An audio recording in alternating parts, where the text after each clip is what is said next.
Yo, it's me, CSDOTT, baby. And I'm back for my review of the 2017 film Justice League, starring Henry Cavill, Gal Gadot, Ben Affleck, Jason Momoa, and is directed by Zack Snyder, Joss Whedon. We'll get into that. So this had a troubled production, whereas while Zack Snyder was filming this movie, he had a family emergency. So the studio brought in Joss Whedon, who instead of just finishing what Zack Snyder had written down, decided to reshoot a lot of stuff, which kind of messed up the film.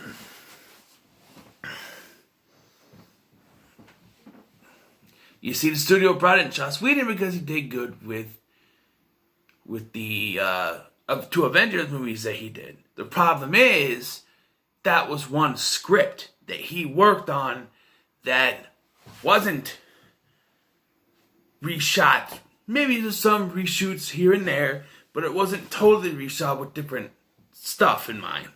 Here is Zack Snyder had one script, and then Joss Whedon came in and did reshoots with totally different stuff that messed everything up, which is why everyone wants to release the Snyder Cut, right?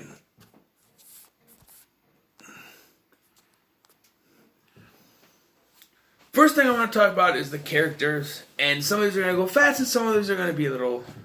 Okay, for Wonder Woman, she's about the same as she was in the last one. You know, Batman v Superman, you know, she's a little more forgiving on the human race. She's working with them. Batman, kind of the same place. Ben Affleck's pretty good. Aquaman, you know, he's the one of the three that we didn't know about, and he's alone. We find out more about him in Aquaman, so I'll wait for that, but he's a decent character. Cyborg, this is going to start the complications. I don't understand the writing of Cyborg's suit having a consciousness. Yes, he was created by the Mother Box, but I'm sorry, but his cyborg powers having a consciousness, to my knowledge, has never been a thing. And it's annoying, and it's only used to further the plot in some way, shape, or form, and it's terrible. Somehow him hooking himself up to other stuff makes it worse. I don't get it. The Flash. Okay, the actor who plays the Flash, I think, is okay. It's how they handle the Flash. The suit, I'm okay with. It's fine. It's not traditional looking suit, but it's fine. However, it's how they show him using his powers that kind of gets me going, no. The reason is, I'm a big fan of the CW Flash show. And on there, they do a really good job with what they have with their budget and how they, you know, do their CGI and movements like that. His super speed and all that. Here, judging by the CGI we get in this film, their budget has to be going to be a little bit more than what they get for a TV show, because just the CGI for Cyborg and for Steppenwolf, the villain of this film, it's terrible. And yet, it seems like they put all their money in CGI for these lightning streaks that fly off of the Flash whenever he uses his super speed, which is not how the super speed works. Yes, he gets lightning coming off of him, but the way they show it come off of him, he should blow up any room that he comes into with that powers. It doesn't happen, but it flies off, and that's lightning. It would cause damage. I'm just saying. And now we'll finally get to the one that everyone wants me to talk about, Superman. Oh, Superman. They did Superman so wrong in this movie, and it's because of the reshoots. First and foremost, Henry Cavill, when they brought him back for reshoots, had a mustache for his role in Mission Impossible Fallout and could not shave it off. So what is their big So what's their idea? CGI it off. So now he looks like a cartoon mouth, and it looks horrible. I remember sitting in a theater, first scene, when they show that thing, and he starts talking, I'm like, what's wrong with his mouth? That looks terrible. And it's literally every scene that he's in this movie. And he's not in very much of this movie, thank God. But that's still another problem. So, if you, and I mentioned this in my Batman v Superman review, if you're familiar with the death of Superman, after he dies, he comes back as Superman comes back as the black suit Superman with long hair, beard, and the black suit, of course. And supposedly, there's rumors that that's what it was going to be in Snyder's original cut. But because they wanted to make it more lighthearted, they took that out when Joss Whedon came aboard. And that's the problem with the CGI, is they decided to CGI out the mustache, where if they kept that in, even if they were going to do reshoots, he could have kept his beard. Like, if there was only CGI, because my idea of watching this was that, okay, it's only CGI for this, and he'll be the black-suited bearded Superman. No. They totally got rid of that, which really pissed me off when I watched this. I was like, why aren't they doing the black-suited Superman story? That's literally what comes next. And they didn't because of reshoots. That's what I've gathered, is reshoots. Gah! Reshoots. I'm sorry, but like I said, Superman Doomsday is my favorite animated DC movie. And the Black Suit Superman is why. And I was waiting for it. They showed no promo materials for Superman during this movie. He wasn't even in the trailers. So I thought that's because they wanted to hide the Black Suit Superman. No, it's because they wanted to hide the terribly CGI that was on his face. That's all it was. And it's, oh, Superman in this movie, it infuriates me. Because it takes forever for them to bring him back. And then after he's brought back, it takes forever for him to join the fight to take down Steppenwolf. Steppenwolf's big plan is to get these 3 mother boxes, put them together, and something. I don't know what it does. Something. Did they ever explain it? I don't know. Something. So he ends up getting all 3 mother boxes. Then the Justice League shows up to fight him after they brought back Superman. And Superman has angst. And he's messed up and he attacks the Justice League for some reason. I understand if he attacks Batman. Maybe. But the rest of them? And then, like I said, Cyborg suit detects threat. What? And then, so then once they finally get to the fight, Superman takes a long ass time to get there because he's reminiscing with Lois Lane, who's extremely pointless in this other than bringing Superman back to his human form. They could have left Lois Lane out of this completely until the end. And I had a pretty good idea for this. Is you have, because there's a scene where she's sitting at her desk at the Daily Planet and she like kind of looks over. What if that scene, you have her look over and Clark walks in and she's like,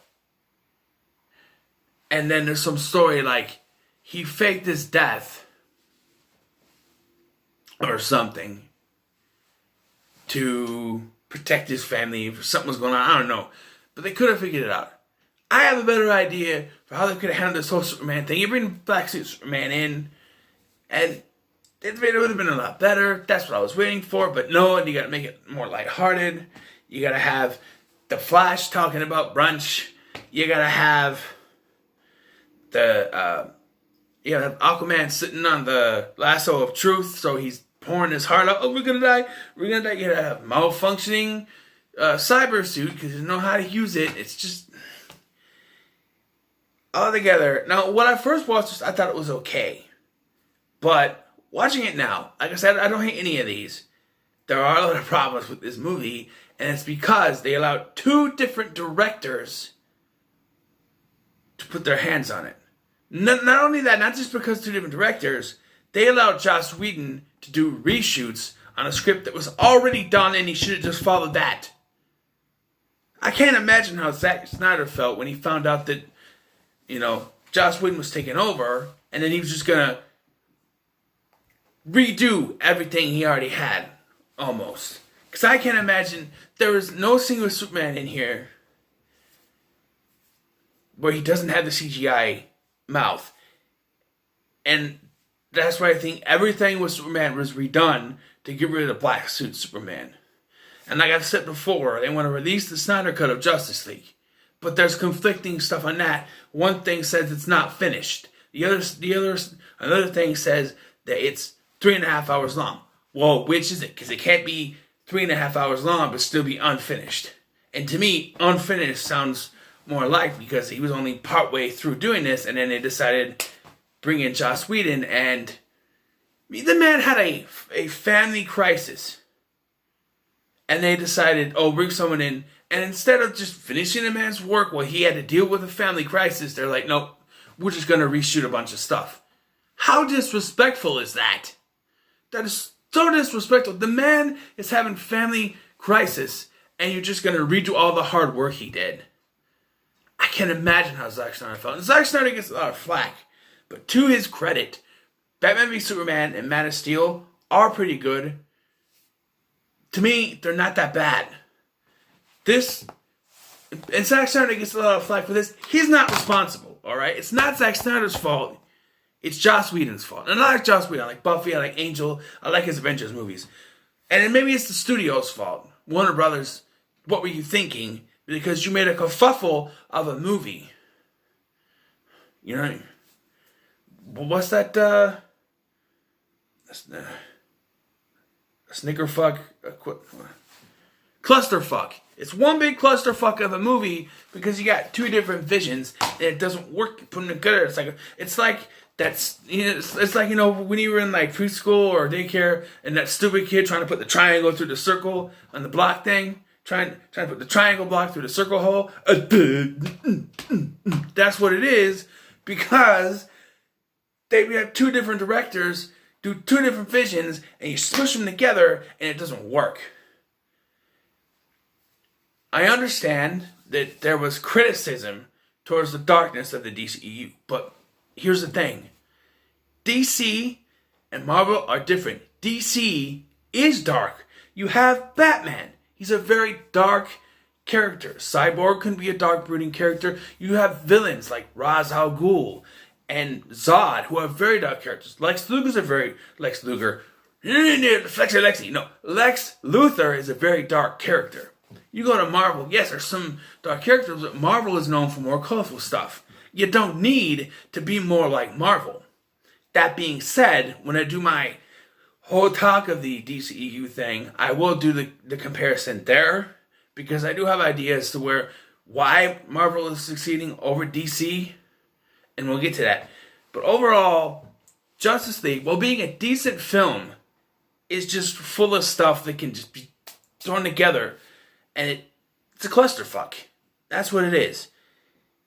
So, in watching this again, you know, and yes, I'm throwing this into the Nostalgia Critics review as well, because he had a lot of good points.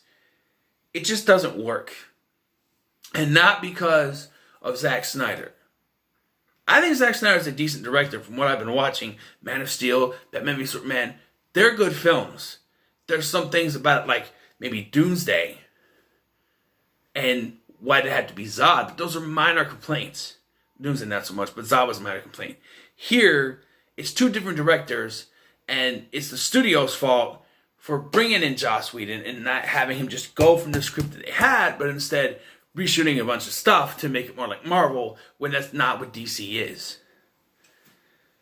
All in all, I think I'm going to give Justice League a 6 out of 10. I didn't want to give it just the lowest score so far. I have a feeling it's going to be the lowest score, which is terrible because I don't want to put it at the bottom because I don't know. But yeah, it's a 6 out of 10. Just a big clusterfuck 6. So what are your thoughts on Justice League? Let me know in the comments below. Like, share, and subscribe. See you in the next one.